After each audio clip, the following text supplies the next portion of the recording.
Hola, ¿cómo están todos? Bienvenidos a esta nueva iniciativa que estamos iniciando el día de hoy. Esta va a ser una serie de diálogos junto a Gregorio Lanza, bajo el nombre que le hemos puesto, que es Epicentro, en el que buscamos sobre todo reflexionar y analizar la contingencia política y social en nuestro país, que es Bolivia, e intentaremos navegar en aguas profundas y así mirar no solo lo evidente, sino también lo que no se distingue a primera vista. Gregorio Lanza es economista con maestrías en gestión y políticas públicas y buen gobierno, autor de diversas publicaciones y ensayos y de la novela La Dama y el Presidente. Fue servidor público en distintas instancias estatales, como por ejemplo la Defensoría del Pueblo, y también fue docente universitario. En su experiencia también destaca que ha sido diputado nacional y es actual columnista de Página 7 y de Brújula Digital. Entonces, bienvenido, Gregorio, y vamos a empezar este ciclo de este diálogo, ¿no?, que vamos a tener, que le estamos llamando Epicentro. Jorge Luis Alurralde, gracias. Esta iniciativa se debe a tu interés para comunicarte con la gente, para que podamos transmitir de manera mucho más fluida y fácil, esperamos, los temas que están en la agenda pública, las preocupaciones de la gente. Para mí es un gusto extraordinario estar con Jorge Luis. Él tiene estudios en comunicación, maestrías en psicopedagogía, en procesos de comunicación e investigación, y ha trabajado también temas de democracia, derechos humanos, procesos electorales, y toda esa experiencia nos sirve para que podamos efectivamente profundizar en los temas que son la preocupación de ustedes, y esperemos que podamos compartir y hacia adelante también escucharnos, abrir escenarios de diálogo con todos para ver lo que está más allá de lo que se mira y profundizar en las causas de los problemas. Sí, excelente. Bueno, iniciemos, ¿no? Esta semana creo que vamos a darle a lo que habíamos propuesto. El tema inicial es inevitable, ¿no, Gregorio? Hablar sobre elecciones y pandemia. El escenario se ha codificado, podríamos decir, ¿no? Covidificado, ¿sí? Por el COVID. Y también podríamos tal vez plantear que se ha respirarizado, ¿no? Con el caso de los respiradores, y en eso estamos. Efectivamente, ese es el gran debate, y yo creo que hay tres aspectos que me gustaría abordar. El primero, que tiene que ver con cuáles son los datos del COVID, cuál es la realidad de la pandemia en Bolivia. Y la primera respuesta es: no sabemos, estamos caminando a ciegas. Estamos caminando a ciegas. Es parecida a esa novela de la ceguera, ¿no? La novela de la ceguera, donde al final todos estamos ciegos, no sabemos hacia dónde vamos, porque en definitiva en Bolivia nos dan cifras que aumentan de un día para otro, pero no se han hecho la cantidad necesaria de pruebas, y esto es fundamental. En realidad, diversas instituciones y expertos hablan de que tranquilamente podríamos multiplicar por 4 o 5 el número de infectados. Entonces, si tuviéramos 20.000 infectados, serían 100.000 los infectados. Y eso implica que si no sabemos, entonces mal podríamos dar cifras de cuándo va a ser el pico de la infección. Y entonces, a partir de eso, los expertos del propio Ministerio de Salud han dado en diferentes momentos picos. Primero dijeron va a ser a fines de junio, después hablan de fines de julio, y ahora quieren acercar a fines de septiembre. Entonces ahí salta la duda, si no hay una manipulación del hecho Y el segundo tema es si no están tratando de aplastar la curva aumentando medidas, es el caso de La Paz, aumentando medidas y de esa manera para que la curva se aumente cuando estemos cerca al periodo fijado para las elecciones, que es el 6 de septiembre. Entonces, el problema es que estamos caminando a ciegas, pero además no hay transparencia. Creo que este es el primer punto que nos hace muy complejo poder tomar las mejores decisiones. Sí, sin duda, es sensible, ¿no? El manejo de la información que nos está brindando el gobierno, porque hay tantos especialistas que manejan por un lado y otro lado la información y no termina de ser clara. Y cuando una información no es clara, lo único que genera es incertidumbre. Y hay mucha incertidumbre respecto de los datos oficiales, ¿no? De repente, particularizar algún tema concreto nos puede derivar en una discusión mucho más larga y compleja, ¿no? Sobre el número de los fallecidos, el número de los casos contagiados, las medidas que se están tomando, pero también se ha electoralizado el tema, ¿no? Demasiado, Gregorio. ¿Tú cómo la ves, no? Pareciera que Efectivamente. el COVID no es lo único, ¿no? No es lo único con lo que tenemos que llevar a cuestas, ni la información con la que tenemos que llevar a cuestas, ni saber si creer o no creer con las cifras. Es que el COVID que nos ha generado una crisis está vinculado a otra crisis que es la crisis económica, que ya en los últimos años de Evo Morales había empezado a bajar los ingresos porque el boom se debió a los grandes precios de de los minerales y del gas. Y entonces la crisis económica con el COVID se agudiza. Y además tenemos una crisis política de legitimidad. Este gobierno tenía el mandato de que convoque elecciones y además de convocar a elecciones, la señora Áñez hizo candidata a la presidencia. Nos ha generado una triple crisis. Ahora, los políticos dicen, unos dicen elecciones primero, el MAS dice elecciones primero.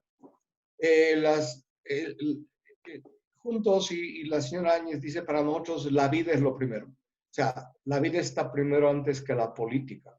Pero yo he escrito en algún artículo y he dicho que en realidad hay una interrelación entre la política y la vida, porque ¿cómo la gente va a hacer caso a la cuarentena, a quedarse en casa, si no es con un mínimo de explicación y de consenso?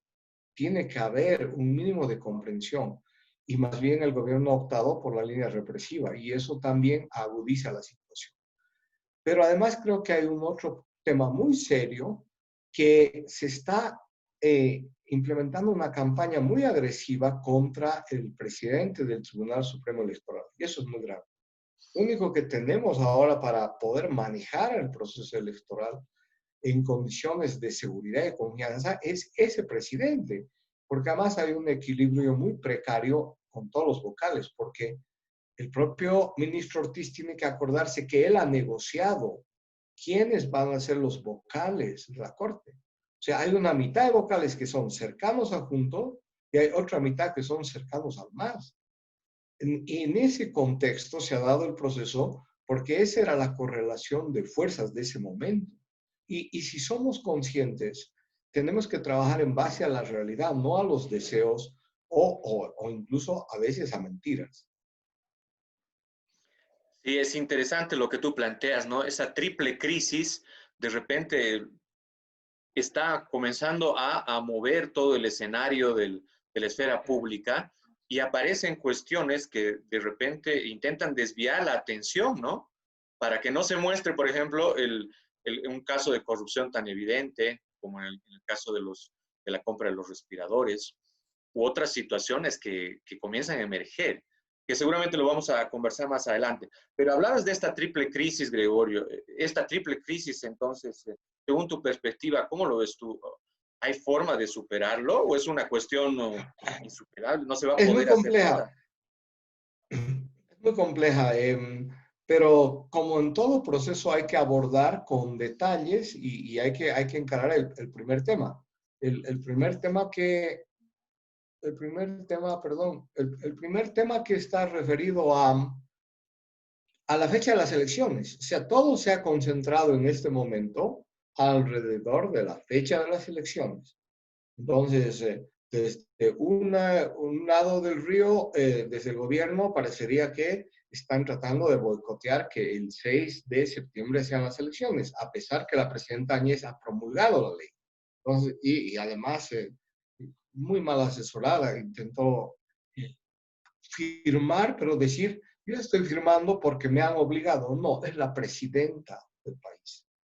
Delegando Segundo tema es, responsabilidades, ¿no? efectivamente, no puede hacer eso, tiene que ser más seria. La señora tiene voluntad, la señora tiene capacidad, ha demostrado, pero creo que es un entorno muy complejo eh, y tienen unos asesores muy malos. Pero decía, el tema es la fecha de las elecciones.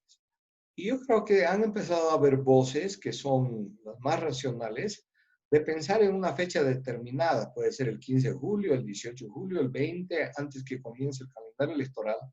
Eso ya lo han dicho el candidato Tuto Quiroga, lo ha dicho en su momento la necesidad de una reunión el candidato Carlos Mesa, y también posiciones más racionales del asesor de Camacho, de Ronald McLean. Yo leí el otro día un artículo en Brújula Digital donde Ronald McLean valora profundamente el trabajo del presidente Salvador Romero del Tribunal Supremo Electoral. Entonces, creo que eso es una posibilidad que debe ser el camino, sentarse en una mesa, estén todos los actores, el Parlamento, por supuesto, la señora Copa, esté la cooperación internacional, naciones, la Unión Europea, que ha jugado un rol muy importante, y la Iglesia, para realmente dialogar nuevamente. Si no resolvemos el tema en una mesa de diálogo, creo que la situación va a ser muy compleja para el país.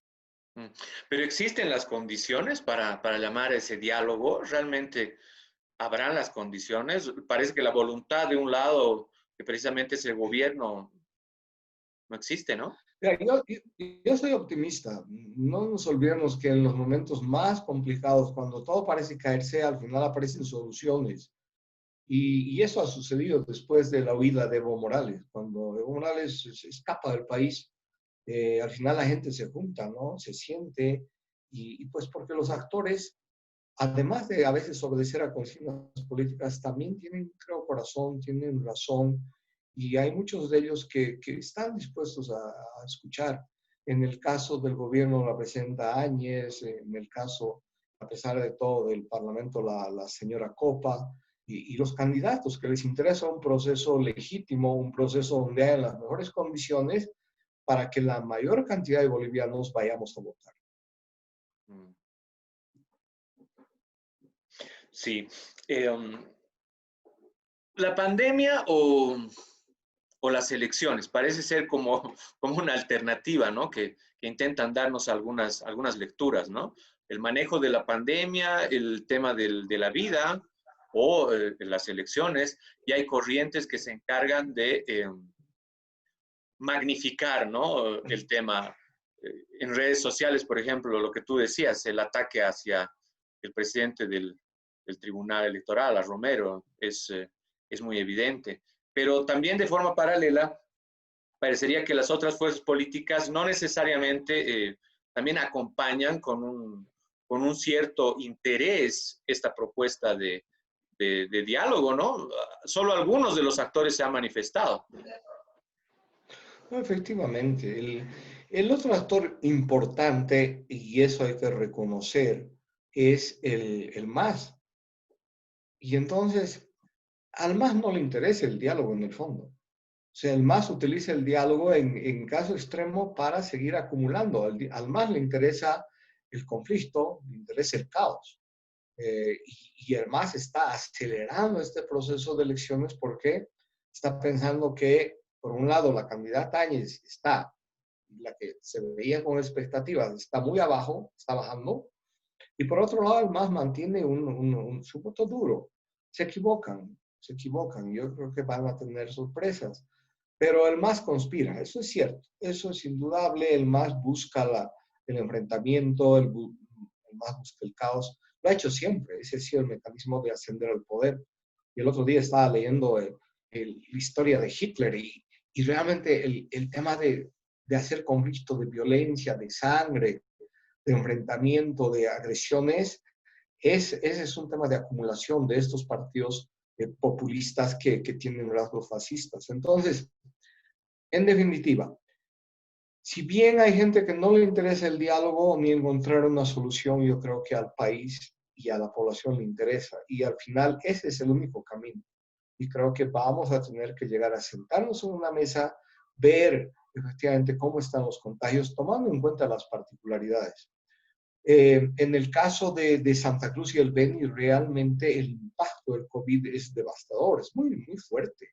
Entonces hay mucha gente que con toda razón, ¿no? Por consigna política dice no elecciones. Y eso hay que comprender también. En el caso de las zonas altas de La Paz, Oruro, Potosí, el impacto del COVID es mucho menos. Y eso es justamente porque estamos en la altura, porque el oxígeno nos ha generado, la falta de oxígeno nos ha generado condiciones en el organismo para defendernos del virus, también los rayos ultravioletas y claramente el contagio en toda esta región es el 15% o 20% mucho, en toda la región andina. Entonces, hay otra percepción y todo eso hay que tomar en cuenta. Es una ingeniería mucho más seria de lo que a veces nuestros políticos y candidatos creen que es solo o meterle nomás, o consigna nomás, o amenazas y amenazas. Creo que tiene que imperar un poco la razón y el sentido común. Sí, es verdad, el diálogo siempre tiene que primar, ¿no? Es la esencia para poder avanzar. Pero también es preocupante, creo, Gregorio, no sé tú qué opinarás, otras instancias estatales están al margen de esta posibilidad de promover un diálogo, ¿no? Es decir, si hablamos solamente de la voluntad del gobierno, que puede existir o no existir, hay otras instancias del Estado que no están haciendo, parecería, su trabajo. Menciono solo una, la Defensoría del Pueblo.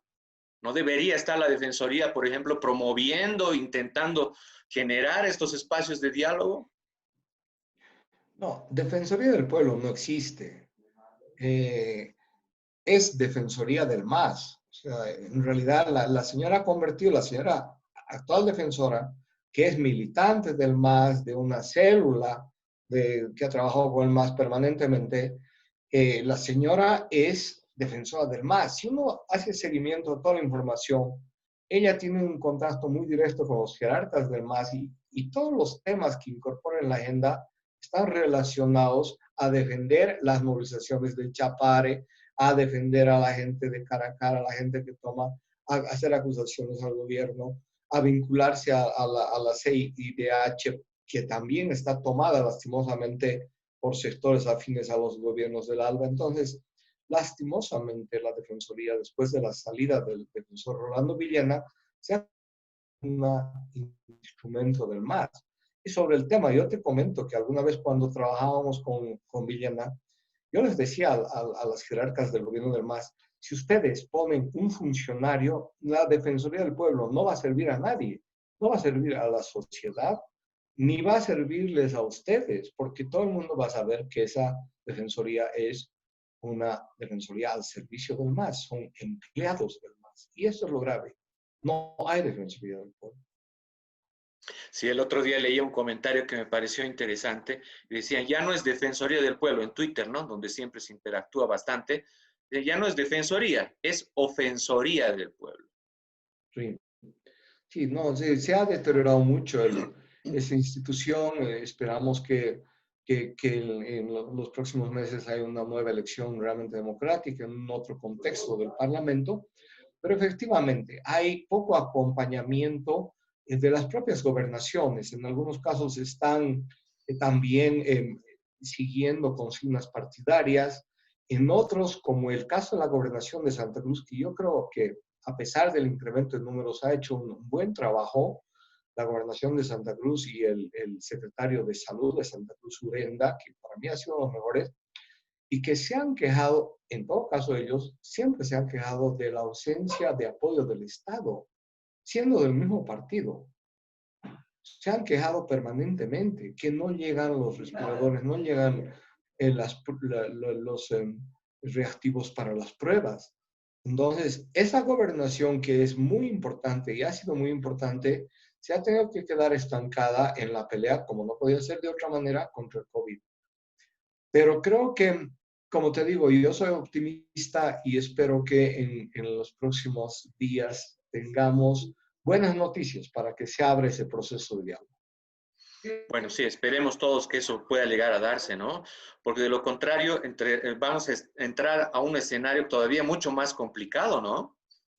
Las presiones van por Definitivamente. todos los lados.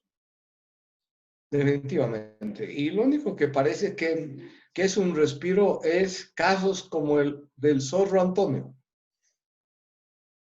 Que ese es otro tema, Es ¿no? un Que vamos a respiro. empezar a tocar ahorita, que Sí. parecería ser, sí, como una cortina, y esa cortina es la que también queremos conversar un poco, ¿no? ¿Cómo se maneja políticamente, Gregorio, cuando tú estás con un tema tan fuerte, con unos casos de corrupción tan evidentes, con una situación tan complicada como el COVID, cuando tienes sectores que te están criticando en términos de gestión, tienes muchos líderes que cuestionan, por ejemplo, la participación de la señora presidenta Áñez como candidata, ¿no? Acaba de salir un último estudio donde se ha evidenciado que su participación no debería haber, ni siquiera haberse pensado, ¿no? En esta elección.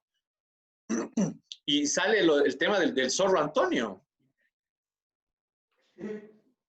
Sí, creo que tiene dos vertientes. Una, que la gente está justamente aburrida, la gente está podrida de la política, está cansada de estar encerrada en la casa, eh, la incertidumbre, la tensión.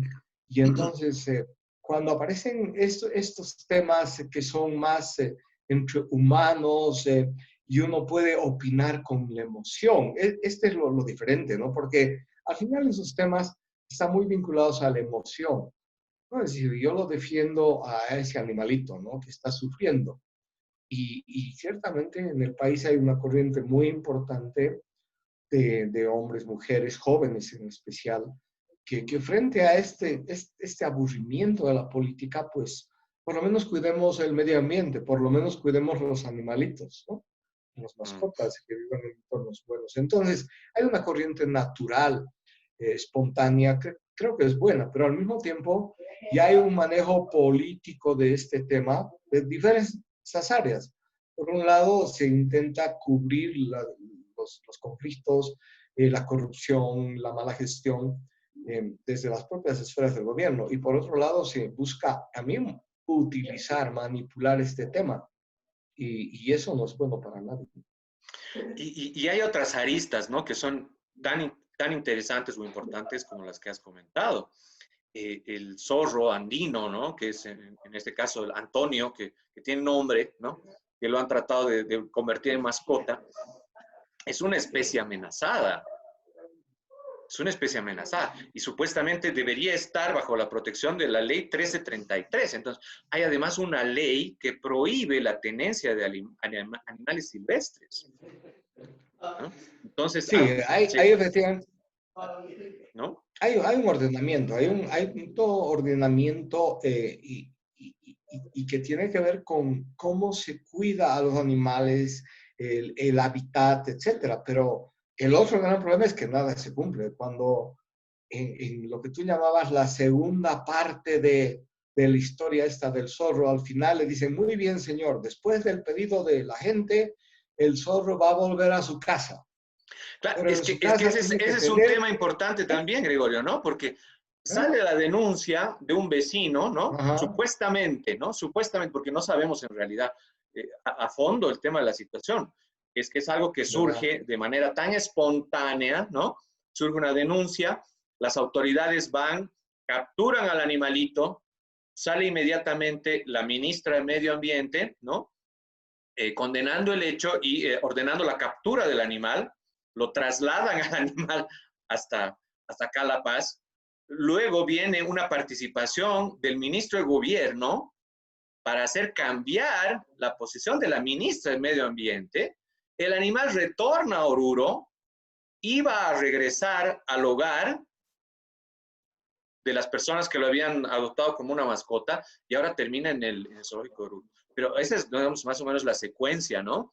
De la crónica de lo que ha ocurrido, pero al margen de eso se organiza toda una campaña con hashtag incluido, ¿no? con hashtag incluido, liberen a Antonio, ¿no? Que se hace viral en las redes sociales. Participan muchos actores, ves en Twitter, ves en Facebook y ves incluso hasta una solicitud planteada en change.org para que te sumes a la campaña de liberación del zorro Antonio.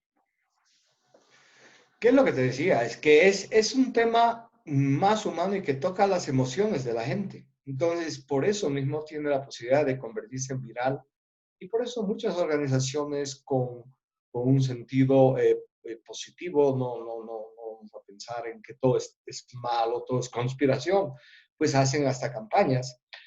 Y está ahí ese sentimiento, liberen al pobre animal, ¿no? Por favor, ya no le hagan daño, etcétera, que vuelva a su casa porque lo quieren mucho allá. Entonces, todas esas son emociones. Y claro, en esas emociones, lo que parecía un cuento un poco de hadas, entran los malos, ¿no? Murillo, el malo, dice, no, libérenlo también, porque Murillo quiere aprovechar. Y entonces ahí creo nuevamente, y parece que es verdad que este señor asesora, la presidenta va a visitarlo al pobre zorrito, y ahí habrá mucha gente, y eso he visto en las redes, que sí dice está bien que vaya a verlo, pero claramente me da la impresión, una mayoría de la gente, es una manipulación torpe, burda, y eso la gente rechaza. Pero yo quería tocar una arista más de la que tú hablas, y es la arista del mito. En realidad, el mito sobre el zorro en la mitología andina es que es mitad demonio, mitad humano. Es toda una larga historia. Y entonces cumple ese rol dual. Por un lado, puede atacar a las ovejitas, pero al mismo tiempo puede defenderte o puede servir para, según como aúlla, puede servir para decir es una buena nueva o va a ser malo o va a llover o no va a llover. Es toda una historia muy larga, muy interesante. Y en un momento determinado, Jesús Sagástegui, el maestro Jesús Sagástegui, empezó a sacar una revista de literatura, que era el zorro, el zorro andino, el zorro Antonio. El zorro Antonio. Entonces, hay también todo un tejido eh, que está en medio de la mente de importantes sectores y también por eso seguramente ha tenido mucho éxito.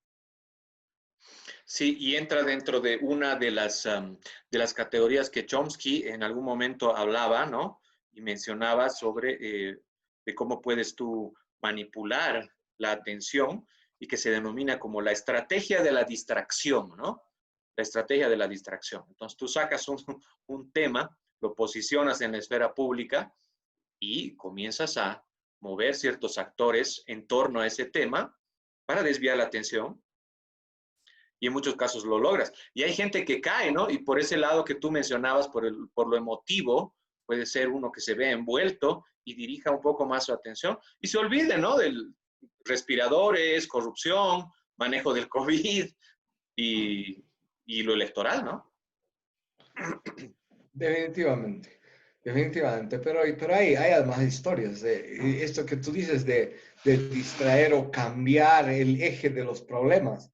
Y es el tercer tema que tenemos en la agenda, ¿no? Es el tercer tema, porque ahí Conspiración o justo entra la corrupción. participación del ministro, ¿no? Del Conspiración. ministro Murillo. Pero antes de que pasemos a ese tema, Gregorio, yo te propongo dos cerezas para la torta del caso del zorro Antonio, antes de ir a esa. Una de ellas es la participación de la misma presidenta, ¿no? La misma presidenta va a visitar al zorro Antonio y se saca fotografías con el animal, asegurando que va a retornar al hogar donde lo habían ya considerado como una mascota. Entonces, un elemento adicional que te da, ¿no? Todo el círculo de lo que estamos hablando. Es para una novela, un cuento, por lo menos un cuento, ¿no? Donde su asesor, ministro de gobierno, que se tiene que ocupar de los problemas del Estado, de los problemas de cómo manejar y construir gobernabilidad, y que no lo hace, no, se ocupa ahora del zorro Antonio para que el zorro vuelva a su casa. Y el ministro de Gobierno, que parece que tiene una influencia muy grande sobre la presidenta, ¿no? En su época de los zares había Rasputín, un Rasputín que tenía influencia sobre los zares, y entonces la presidenta va a ver al, al zorro Antonio, una foto muy bonita, pero eso lastima a mucha gente le da bronca, le da rabia cómo se manipula el tema. Y claro, va cerrando el círculo. Y la presidenta y los jerarcas dicen, sí, debe volver a su casa. Pero aquí es genial porque los burócratas son los que obstaculizan todo.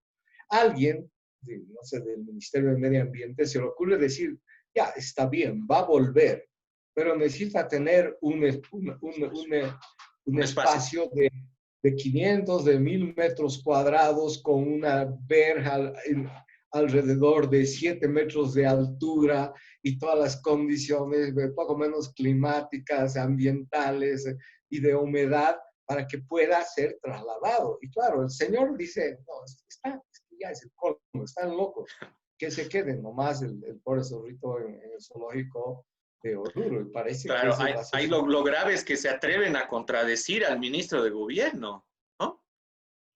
Sí, sí, sí, pero Sí, es la se atreven a burocracia. La contradecir. burocracia siempre es así. Sale un burócrata y dice, pero esta es la norma, señor.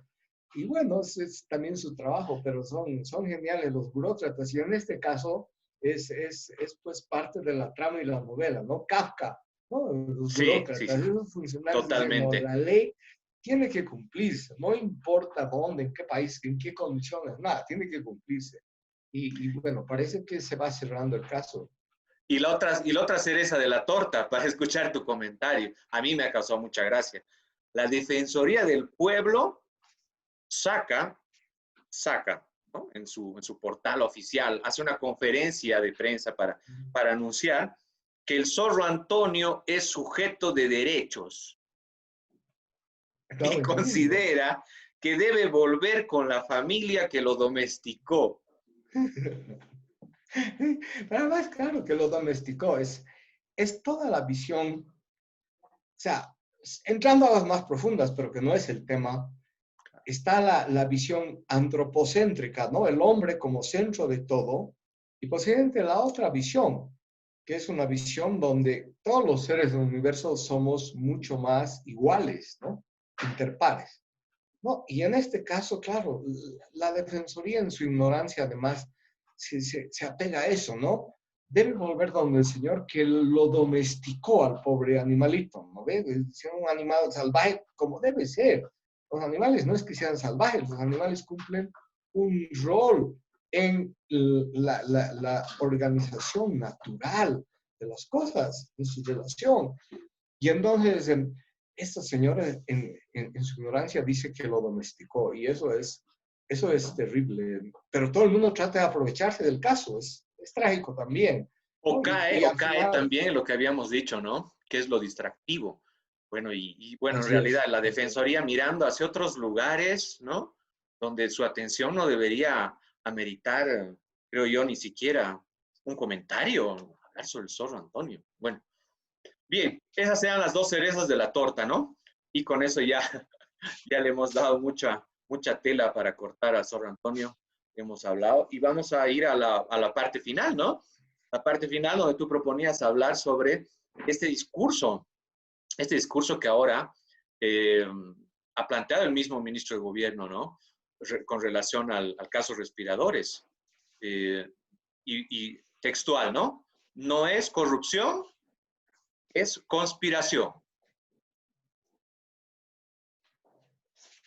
Sí, a mí me parece genial. Cuando el ministro Murillo se le ha ocurrido esa frase, no es corrupción, es conspiración, él ha debido pensar, hasta rima, corrupción, conspiración, todos los dos terminan en ción.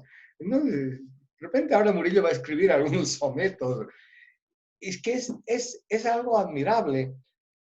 Y a mí lo que me impresiona por un lado es que a alguna gente pueda, efectivamente, ya sea por su bronca con el MAS, ¿no?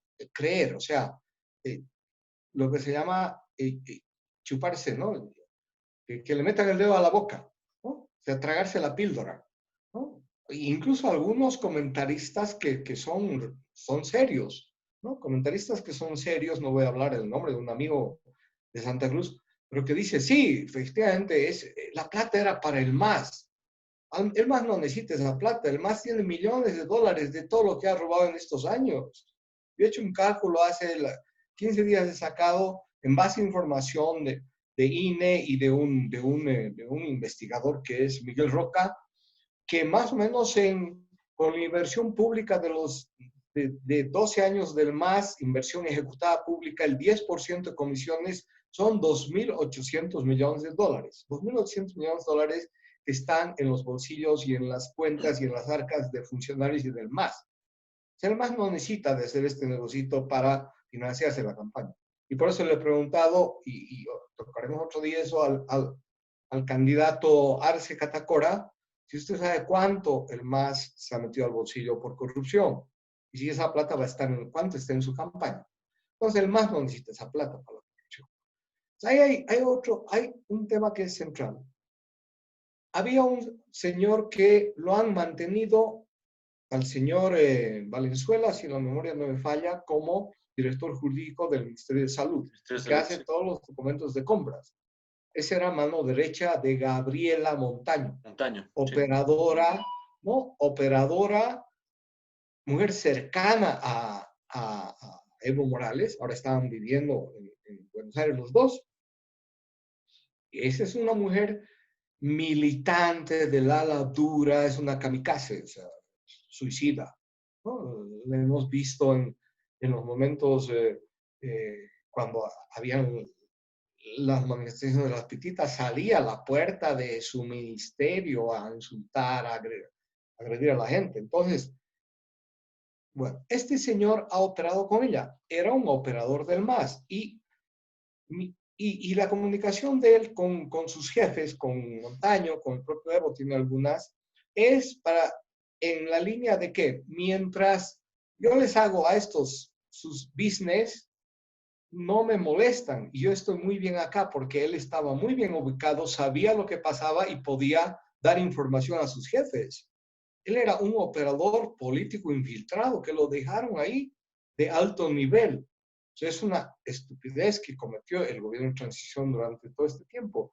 Dejar a jerarcas, militantes, operadores del más adentro. Es un tema. Pero el otro que es la cereza de la torta es Humérez, ¿no? Es el testigo clave. Y aquí se encuentra la clave de lo que ha pasado.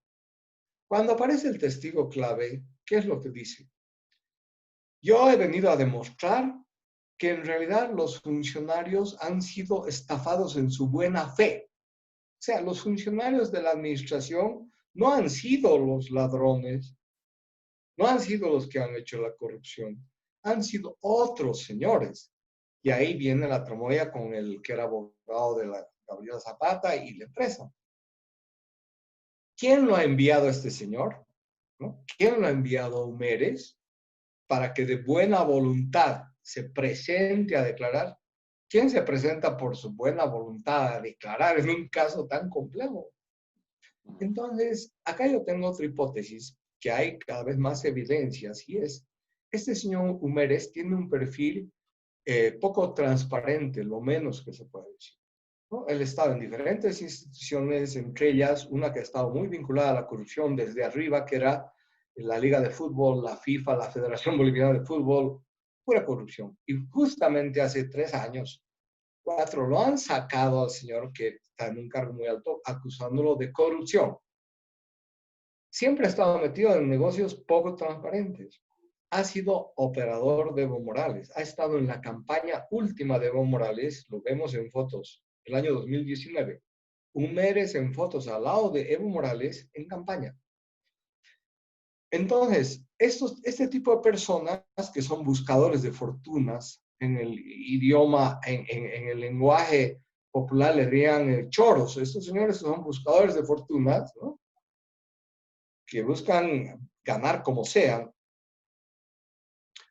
Esos señores entran a la campaña, algo de plata deben gastar también en la campaña, ciertamente a veces se gastan, porque piensan después que estemos en el poder vamos a recuperar.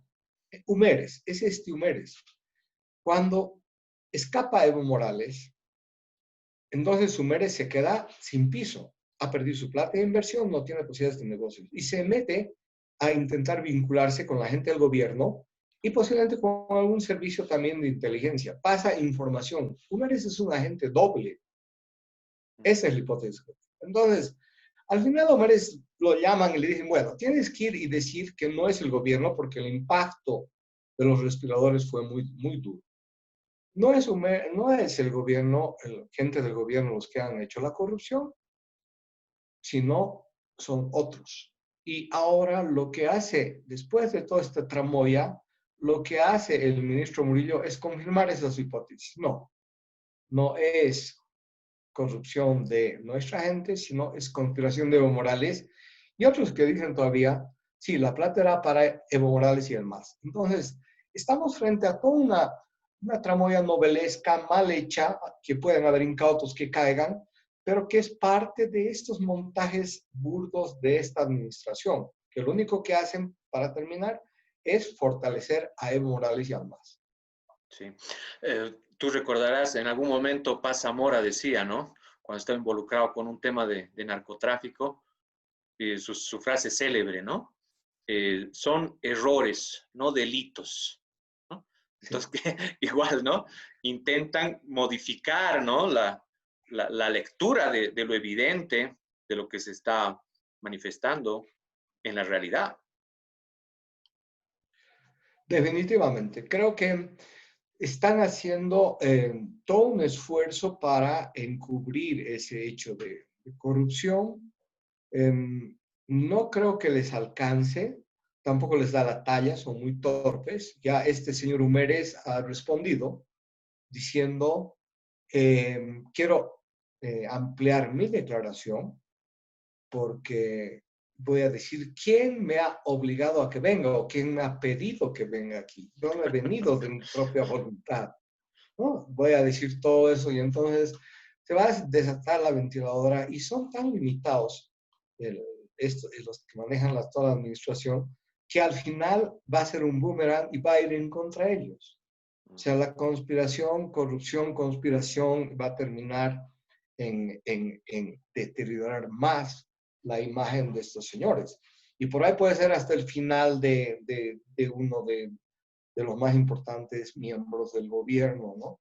Porque se necesitaría, si el gobierno de Áñez quiere recobrar un poquito de credibilidad, necesita hacer cambios profundos en el Ministerio de Gobierno, en el Ministerio de la Presidencia, ¿no? Para que efectivamente haya un nuevo aire que permita pues, dar oxígeno no solo a su partido y a la presidenta Áñez, sino al propio país.